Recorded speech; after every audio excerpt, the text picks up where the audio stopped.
ശശികല എന്നല്ല ഞാൻ അവരെ പറയും, വേറെ പേരാണ് പറയണില്ല. അപ്പോ എവിടെയും വിഷം കലർത്താൻ കഴിയുന്ന ചില ആളുകളുണ്ട് കേരളത്തിൽ. ഏത് ഏത് പാലിലും വിഷം കലർത്തും, ഏത് പാൽപ്പായസത്തിലും വിഷം കലർത്തും. അവരെ സംബന്ധിച്ചിടത്തോളം ആളുകൾക്ക് വിഷം കൊടുത്ത് അവരെ മയക്കുക അല്ലെങ്കിൽ അവരെ കൊല്ലുക, അതിനുപോലും അവർക്കൊരു മടിയില്ല. ഇത്രയും മണ്ടത്തരം കേരളത്തിൽ പറയുമ്പോൾ നമ്മൾ ഈ RSSകാരെ സംബന്ധിച്ചിടത്തോളം അവരെപ്പോഴും മണ്ടത്തരം പറഞ്ഞ് അങ്ങനെയാണ് അവർ ഇതിൽ നിൽക്കുന്നത്. ഇത്രയും മണ്ടത്തരം ഏത് കൊച്ചുകുട്ടിക്ക് മനസ്സിലാകാവുന്ന മണ്ടത്തരങ്ങളാണ് അവർ പറഞ്ഞത്. കേരളത്തിലെ ഏറ്റവും നല്ല ഭക്തിഗാനം പാടിയിട്ടുള്ളത് ആരാ? യേശുദാസ് പാടിയ ഭക്തിഗാനം ആരും അതിൻ്റെ അടുത്ത് എത്താൻ. ഹരിവരാസനം കേട്ട് അയ്യപ്പൻ ഉറങ്ങുന്നു. അപ്പോൾ ഹരിവരാസനം പോലെ പാടിയ യേശുദാസ് അയാൾ മതം മാറണമെന്ന് ശശികല ടീച്ചർ പറയുമെന്ന് എനിക്കറിയില്ല. അല്ല ഇനി ക്രിസ്ത്യാനി പള്ളി പോകാൻ പറ്റില്ല, അല്ല യേശുദാസിൽ മാറ്റി കൃഷ്ണദാസനാക്കണം പേര് എന്ന് ശശികല ടീച്ചർ പറയൂ എന്നിട്ടെന്നാണ് ആദ്യത്തെ തുടക്കം. ഈഴവൻ കൊണ്ടുവരുന്ന പാല് അമ്പലത്തിന് 32 അടി പുറത്തു വയ്ക്കും. എന്നിട്ട് പൗലോസ് അതെടുത്ത് മതിൽ വരെ കൊണ്ടുവരും. അപ്പോൾ ഗേറ്റ് വരെ കൊണ്ടുവന്നാൽ പൗലോസ് കൊണ്ടുവന്ന പാലെടുക്കാം, കൊണ്ടുവന്ന് ഈഴവനാന്ന് ശ്രദ്ധിക്കാതിരുന്നാൽ മതി. ഇത് ഞാനൊരു പൂജാരി എന്നുള്ള നിലയ്ക്ക് അമ്പലത്തിൽ ശീലിച്ചു പോന്നിട്ടുള്ള, പണ്ടുകാലം ശീലിച്ചു പോന്നിട്ടുള്ള. അപ്പോൾ യഥാർത്ഥത്തിൽ ഇവിടുത്തെ ഈഴവനും ദളിതനും ഉള്ളതിനേക്കാൾ അമ്പലത്തിൽ കൂടുതൽ അടുപ്പമുണ്ടായിരുന്നത്, ബ്രാഹ്മണ്യത്തോട് കൂടുതൽ അടുപ്പമുണ്ടായിരുന്നത് ഈ ക്രിസ്ത്യാനിക്ക് മുസ്ലിമിനുമാണ്.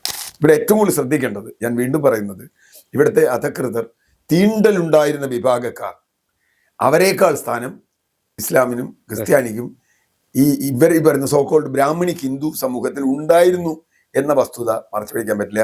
കേരളത്തിലെ യുവാക്കൾക്കിടയിൽ അല്ലെങ്കിൽ കേരളത്തിലെ ഭക്തർക്കിടയിലൊക്കെ വളരെ അറിയപ്പെടുന്ന ഒരു ഭജന സംഘമാണ് നന്ദഗോവിന്ദൻ ഭജൻസ്.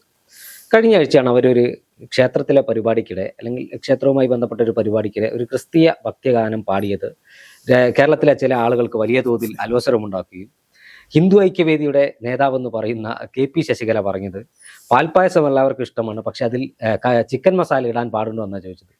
ഒരു ക്ഷേത്ര പരിപാടിക്കിടെ അല്ലെങ്കിൽ ഒരു ക്ഷേത്ര അങ്കണത്തിന് നടക്കുന്ന ഒരു പരിപാടിക്കിടെ ഒരു ക്രിസ്തീയ ഭക്തിഗാനം പാടിയത് കൊണ്ട് കേരളത്തിലെ എൻ്റെ മതേതരത്വം അങ്ങ് തകർന്നു പോകുമോ, അല്ലെങ്കിൽ കേരളത്തിലെ ഹൈന്ദവർ ഒന്നാകെ ക്രൈസ്തവ മതത്തിലേക്ക് കൺവേർട്ട് ചെയ്ത് മാറുമോ, അങ്ങനെ എന്തെങ്കിലും ഒരു തോന്നലുണ്ടോ? ഈ ശശികല എന്നല്ല ഞാൻ അവരെ പറയും, വേറെ പേരാണ് പറയണില്ല. അപ്പോൾ എവിടെയും വിഷം കലർത്താൻ കഴിയുന്ന ചില ആളുകളുണ്ട് കേരളത്തിൽ. ഏത് പാലിലും വിഷം കലർത്തും, ഏത് പാൽപ്പായസത്തിലും വിഷം കലർത്തും. അവരെ സംബന്ധിച്ചിടത്തോളം ആളുകൾക്ക് വിഷം കൊടുത്ത് അവരെ മയക്കുക അല്ലെങ്കിൽ അവരെ കൊല്ലുക, അതിനുപോലും അവർക്കൊരു മടിയില്ല. ഇത്രയും മണ്ടത്തരം കേരളത്തിൽ പറയുമ്പോൾ നമ്മൾ ഈ RSSകാരെ സംബന്ധിച്ചിടത്തോളം അവരെപ്പോഴും മണ്ടത്തരം പറഞ്ഞ് അങ്ങനെയാണ് അവർ ഇതിൽ നിൽക്കുന്നത്. ഇത്രയും മണ്ടത്തരം ഏത് കൊച്ചുകുട്ടിക്ക് മനസ്സിലാകാവുന്ന മണ്ടത്തരങ്ങളാണ് അവർ പറഞ്ഞത്. ഇപ്പോൾ ഉദാഹരണത്തിന് കേരളത്തിലെ ഏറ്റവും നല്ല ഭക്തിഗാനം പാടിയിട്ടുള്ളത് ആരാ? യേശുദാസ് പാടിയ ഭക്തിഗാനം ആരും അതിൻ്റെ അടുത്ത് എത്താൻ. ഹരിവരാസനം കേട്ട് അയ്യപ്പൻ ഉറങ്ങുന്നു. അപ്പോൾ ഹരിവരാസനം പോലെ പാടിയ യേശുദാസ് അയാൾ മതം മാറണമെന്ന് ശശികല ടീച്ചർ പറയുമെന്ന് എനിക്കറിയില്ല. അല്ല ഇനി ക്രിസ്ത്യാനി പള്ളി പോകാൻ പറ്റില്ല, അല്ല യേശുദാസിൽ മാറ്റി കൃഷ്ണദാസനാക്കണം പേര് എന്ന് ശശികല ടീച്ചർ പറയൂ എന്നിട്ടെന്നാണ് ആദ്യത്തെ തുടക്കം. ഞാൻ ഈ ശ്രീരാമകൃഷ്ണ ആശ്രമത്തിൽ പോയിട്ടുണ്ട്. ബേലൂർ മഠ് എന്ന് പറഞ്ഞു കഴിഞ്ഞാൽ ശ്രീരാമകൃഷ്ണ പരമഹംസർ പൂജിച്ചിരുന്ന, വിവേകാനന്ദൻ അവിടെ വെച്ചാണ് അദ്ദേഹത്തെ കാണുന്നത്. അവിടെ നിന്നാണ് അദ്ദേഹം എല്ലാ തത്വവും സ്വീകരിക്കുന്നത്. അതൊരു പുണ്യസ്ഥലമാണ് എന്ന് വേണമെങ്കിൽ, അവിടെ ക്ഷേത്രമുണ്ട്. ആ ക്ഷേത്രത്തിൽ ഒരു പടം യേശുക്രിസ്തുവിൻ്റെ, അവിടെ യേശുക്രിസ്തുവിൻ്റെ ബുദ്ധൻ്റെ പടമൊക്കെ വെച്ചിട്ടുണ്ട്. അതിൽ യേശുക്രിസ്തുവിൻ്റെ ഒരു പടവും വെച്ചിട്ടുണ്ട്. അപ്പോൾ യേശുക്രിസ്തുവിൻ്റെ പടം ബേലൂർ മഠത്തിൽ വെച്ചതുകൊണ്ട് ശശികല ടീച്ചർ നാളെ തല്ലി വിളിക്കാൻ പോകുമെന്ന് എനിക്കറിയില്ല. പക്ഷെ എന്നാൽ അടിയിട്ടു, അത് വേറെ പ്രശ്നം. ഈ വർത്തമാനം അവിടെ പോയി ബംഗാളി പോയി പറയാൻ പറ്റില്ല. അപ്പോൾ ശ്രീരാമകൃഷ്ണ പരമഹംസനും വിവേകാനന്ദനും ഒക്കെ കള്ളന്മാരായിരുന്നു എന്നായിരിക്കും ശശികല ടീച്ചർ പറയാൻ പോണേ. കാരണം അവർക്ക് അതേ പറയാൻ പറ്റൂ. കാരണം യേശുക്രിസ്തുവിൻ്റെ പടം അമ്പലത്തിൽ വെച്ചാൽ അത് മറ്റേ പാൽപ്പായസത്തിൽ ചിക്കൻ മസാല ഇടുന്ന പോലെയാണ് എന്ന് പറയും. അപ്പോൾ അതിൻ്റെ ഒരു പ്രശ്നമുണ്ട്, അവിടെ ചിക്കൻ മസാല ഇട്ടിരിക്കുക പാൽപ്പായസത്തിൽ. ഇതുപോലെ നിരവധിയുണ്ട്. ഇപ്പം കേരളത്തിലെ ഭക്തിഗാനം എഴുതിയിട്ടുള്ള ആളുകൾ ആരാ? വയലാറാണ് ഏറ്റവും നല്ല ഭക്തിഗാനം എഴുതിയേക്കുന്നത്. വയലാർ നിരീശ്വരവാദിയാണ് അർത്ഥത്തിൽ. അദ്ദേഹത്തിന് അങ്ങനെ അമ്പലം പള്ളിയൊന്നും അങ്ങനെ ഒരു വിശ്വാസമില്ല. നീ യൂസഫ് അലി കേച്ചേരി എഴുതിയ എത്ര നല്ല ഭക്തിഗാനം വയലാർ പോലും എഴുതിയിട്ടില്ല എന്ന് വിചാരിക്കുന്ന ഒരാളാണ്. ജാനകി എന്നൊക്കെ പറയുന്ന വളരെ ഗംഭീരമായ ഭക്തിഗാനം ശാസ്ത്രീയ ഇതിൽ പാടിയിട്ടുണ്ട്. ഇനി ക്രിസ്തീയ ഭക്തിഗാനം ഒരു ക്ഷേത്രത്തിനകത്ത് പറഞ്ഞാൽ, ഞാനത് എൻ്റെ വളരെ ചെറിയൊരു ഓർമ്മയുള്ളത് സാംബശിവൻ്റെ കഥാപ്രസംഗമാണ്. ചെറുപ്പത്തിൽ ഞാൻ ഈ സാംബശിവൻ്റെ വലിയ ഫാനാണ്, ഇന്നുമാണ്, അദ്ദേഹം ഇല്ലാത്തതുകൊണ്ട്. സാംബശിവൻ്റെ കഥാപ്രസംഗം കേൾക്കാൻ പോകും. അപ്പം അമ്പലപ്പറമ്പിലാണ് സാധാരണ അദ്ദേഹത്തിൻ്റെ മൊത്തത്തെ കഥാപ്രസംഗങ്ങൾ. അപ്പോൾ അവിടുത്തെ അമ്പല കമ്മിറ്റിക്കാർ ചിലർ വന്നിട്ട് പറയും, വല്ലാമതേ നമ്മൾ ഈ അമ്പലങ്ങളെ ഒന്നും പറയണ്ട, ഇവിടെ ഇത്തിരി പശുകളിലുണ്ട്. അന്നാണ് സാംബശിവന് ഏറ്റവും നന്നായി അമ്പലങ്ങളെ കൊല വിളിക്കുക, ക്ഷേത്രങ്ങൾ. അപ്പോൾ ഞാൻ പറഞ്ഞത് ഈ ക്ഷേത്രാചാരങ്ങളിലെ പ്രശ്നങ്ങൾ ഒക്കെ തന്നെ ചിലപ്പോൾ സാംബശിവൻ പറയാറുണ്ട്. അങ്ങനെ നല്ല കമ്മ്യൂണിസ്റ്റുകാരനാണ്. ആ കമ്മ്യൂണിസ്റ്റ് രീതിയിൽ നിന്ന് സംസാരിക്കും. ദൈവത്തിനെതിരായിട്ടല്ല, പക്ഷെ അതിലെ ചില അനാചാരങ്ങൾ, ചില തെറ്റുകളെ പറ്റി പറയും. അവിടെയാണ്, ക്ഷേത്രങ്ങളിലാണ് അദ്ദേഹം ഏറ്റവും നല്ല കഥകൾ പറഞ്ഞിട്ടുള്ളത്. റെസറക്ഷൻ പോലെയുള്ള നല്ല ഗംഭീരമായ ക്രിസ്തീയ കഥകൾ, ഇബ്സന്റെ കഥയൊക്കെ പറഞ്ഞിട്ടുള്ളത്.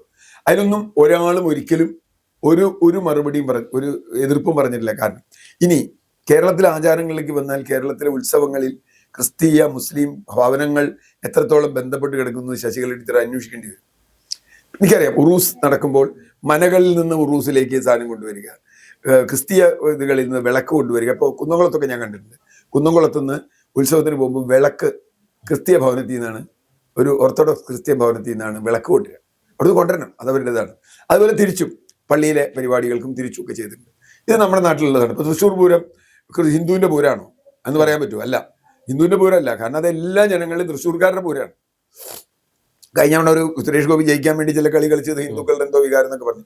പക്ഷെ അതൊക്കെ ആളുകൾ മറന്നു. അതൊക്കെ ആളുകൾക്ക് അറിയാം അതങ്ങനെയല്ല. കേരളം പോലൊരു സ്ഥലത്ത്, കേരളത്തിൽ എന്താ അതിൻ്റെ പ്രത്യേകത? അതിന് കുറച്ച് ശാസ്ത്രീയം പഠിക്കേണ്ടത്. കേരളത്തിൽ യഥാർത്ഥത്തിൽ ഈ ചാതുർവർണ്ണയത്തിൽ വൈശ്യൻ എന്നൊരു വിഭാഗമില്ല. മറ്റെല്ലാ സ്ഥലത്തും അതുണ്ട്. വൈശ്യൻ ചെയ്യുന്ന ധർമ്മം കേരളത്തിൽ നിർവഹിച്ചത് ക്രിസ്ത്യാനികളും മുസ്ലിങ്ങളുമാണ്. അതുകൊണ്ടാണ് ഈഴവനേക്കാൾ കൂടുതൽ പ്രിഫറൻസ് ബ്രാഹ്മണ ഗ്രഹങ്ങളിൽ ക്രിസ്ത്യാനിക്ക് കിട്ടിയത്. നായർ പോകുന്നത്ര വരെ ക്രിസ്ത്യാനിക്ക് പോവാം, മുസ്ലിമിനും പോവാം. മുസ്ലിമിനായി തീണ്ടലില്ല, ക്രിസ്ത്യാനിക്ക് തീണ്ടലില്ല. ഈഴവനും ദളിതനും ഇവിടെ തീണ്ടലുണ്ട്, ഉണ്ടായിരുന്നു. ഞാൻ പറഞ്ഞു ഉള്ളൊരു സംഗതി പറഞ്ഞു. എന്തുകൊണ്ടാണ് ഇവർ ഹിന്ദു എന്ന് പറയുന്ന ഈ ഈഴവനും ഇവനും 64 അടി 32 അടി ദൂരം നിൽക്കേണ്ടവരെ ക്രിസ്ത്യാനിക്ക് വീട്ടിൽ വരാം, ക്രിസ്ത്യാനിക്ക് അമ്പലങ്ങളിൽ പോവാം. മാത്രമല്ല, പണ്ടൊരു ചൊല്ലുണ്ട്, അതുകൊണ്ടാണല്ലോ മതമാറ്റം നടന്നത്. പണ്ടൊരു ചൊല്ലുണ്ട്, അതായത് ഭുജാതി വസ്തുക്കൾ അശുദ്ധമായാൽ പൗലോസിനെ കൊണ്ട് തൊടിച്ചിടണമെന്ന്. ഈഴവൻ കൊണ്ടുവരുന്ന പാല് അമ്പലത്തിന് 32 അടി പുറത്തു വയ്ക്കും. എന്നിട്ട് പൗലോസ് അതെടുത്ത് മതിൽ വരെ കൊണ്ടുവരും. അപ്പോൾ ഗേറ്റ് വരെ കൊണ്ടുവന്നാൽ പൗലോസ് കൊണ്ടുവന്ന പാലെടുക്കാം. കൊണ്ടുവന്ന് ഈഴവനാന്ന് ശ്രദ്ധിക്കാതിരുന്നാൽ മതി. ഇത് ഞാനൊരു പൂജാരി എന്നുള്ള നിലയ്ക്ക് അമ്പലത്തിൽ ശീലിച്ചു പോന്നിട്ടുള്ള, പണ്ടുകാലം ശീലിച്ചു പോന്നിട്ടുള്ള. അപ്പോൾ യഥാർത്ഥത്തിൽ ഇവിടുത്തെ ഈഴവനും ദളിതനും ഉള്ളതിനേക്കാൾ അമ്പലത്തിൽ കൂടുതൽ അടുപ്പമുണ്ടായിരുന്നത്, ബ്രാഹ്മണ്യത്തോട് കൂടുതൽ അടുപ്പമുണ്ടായിരുന്നത് ഈ ക്രിസ്ത്യാനിക്ക് മുസ്ലിമിനുമാണ്. അങ്ങനെ ഒരു ഘട്ടത്തിലാണ് അതൊന്ന്. രണ്ടാമത് ഈ പറഞ്ഞതുപോലെ മിങ്കിളായിട്ട് ജീവിക്കുന്നതാണ്.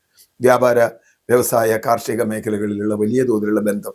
നമ്മുടെ സംസ്കാരം വളർന്നു വരുന്നത് കേവലം ഏതെങ്കിലും ഒരു പുസ്തകം നോക്കിയിട്ടല്ല, രാവിലെ എണീറ്റിട്ട് വിചാരധാര വായിച്ചിട്ടല്ല സംസ്കാരം വരുന്നത്.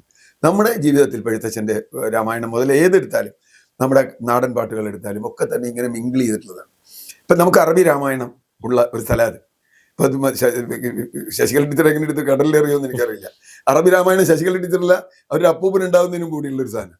അറബി രാമായണം നമുക്ക് ഉണ്ടാവാം, ഈ ക്രിസ്തീയ രാമായണം ഉണ്ടാവാം, എവിടെയെങ്കിലുമൊക്കെ ഉണ്ടാവാം. ക്രിസ്ത്യാനികൾ രാമായണത്തെ വ്യാഖ്യാനിക്കുന്നത് അത് വേറെ രീതിയിൽ. ദളിത് രാമായണങ്ങളുണ്ട്, ലോകത്ത് തന്നെ ആയിരക്കണക്കിന് രാമായണങ്ങളുണ്ടെന്നാണ് പറയുന്നത്. അപ്പോൾ ആ അർത്ഥത്തിൽ വളരെ ക്ലോസ്ലി നിറ്റായി, വളരെ ക്ലോസ് ആയിട്ട് അറിയില്ല. അതാണ് ഈ കേരളത്തിൽ മതേതരത്വം വളരെ എളുപ്പത്തിൽ നിൽക്കുന്നത്. കാരണം എത്ര വർഗീയത പറഞ്ഞാലും, ഉള്ളിലൊക്കെ ഇത്തിരി വർഗീയത ഉണ്ടെങ്കിലും അന്തിമമായി സമൂഹം ആകെ എടുത്താൽ നമ്മളൊരു മതേതര സമൂഹമായി നിൽക്കുന്നത്. അതിലെത്ര വിഷം ചേർത്താലും അത്ര വരാതിരിക്കുന്നത്. അത് ശശികല ടീച്ചർക്ക് മനസ്സിലായിട്ടില്ല. ശശികല ടീച്ചർക്ക് മനസ്സിലാവില്ല. കാരണം അവരെ സംബന്ധിച്ചിടത്തോളം ഈ വിഷം കുറേശ്ശെ ആളുകളിൽ എത്തിക്കുക എന്നുള്ളതാണ്. ഇവിടെ ഏറ്റവും കൂടുതൽ ശ്രദ്ധിക്കേണ്ടത്, ഞാൻ വീണ്ടും പറയുന്നത്, ഇവിടുത്തെ അധകൃതർ, തീണ്ടലുണ്ടായിരുന്ന വിഭാഗക്കാർ, അവരെക്കാൾ സ്ഥാനം ഈഴവനും അല്ലെങ്കിൽ ഇസ്ലാമിനും ക്രിസ്ത്യാനിക്കും ഈ പറയുന്ന സോക്കോൾഡ് ബ്രാഹ്മണിക് ഹിന്ദു സമൂഹത്തിൽ ഉണ്ടായിരുന്നു എന്ന വസ്തുത മറച്ചു പിടിക്കാൻ പറ്റില്ല. ഇപ്പോൾ TM കൃഷ്ണ എന്ന് പറയുന്ന വളരെ പ്രസിദ്ധനായ സംഗീതജ്ഞനെതിരെ പണ്ട് പറഞ്ഞിട്ടുള്ള കാര്യം, അദ്ദേഹം ഇവിടെ വന്നു കഴിഞ്ഞാൽ അദ്ദേഹത്തിൻ്റെ കച്ചേരികളിലൊക്കെ ഈ ക്രിസ്തീയ ഭക്തിഗാനം പാടും. അത് നന്നായി പാടും. തൃപ്പൂണിത്തുറ അമ്പലത്തിലൊക്കെ അദ്ദേഹം വന്ന് പാടിയിട്ടുണ്ട് ക്രിസ്തീയ ഭക്തിഗാനം. ഇവർക്ക് മനസ്സിലാവാത്തതുകൊണ്ടാണ്. അതുകൊണ്ടാണ് അദ്ദേഹം ക്രിസ്തീയ ഭക്തിഗാനം ഇതിൽ പാടും, നല്ല രസമായിട്ട് പാടും. അമ്പലത്തിലും കളിക്കോട്ട് പാലസിലൊക്കെ ഞാൻ കേട്ടിട്ടുണ്ട്.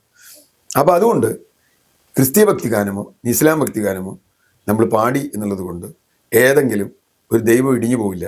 കാരണം ശ്രീനാരായണ ഗുരു ആണല്ലോ ഇവരൊക്കെ പറയുന്ന അടിസ്ഥാനം. അത് ഗുരുവിൻ്റെ സിമിൻ്റെ പ്രതിമയും കൊണ്ടാണല്ലോ ഇവരിപ്പോഴും നടക്കണേ, അല്ലേ? ശ്രീനാരായണ ഗുരു പറഞ്ഞ എന്താ?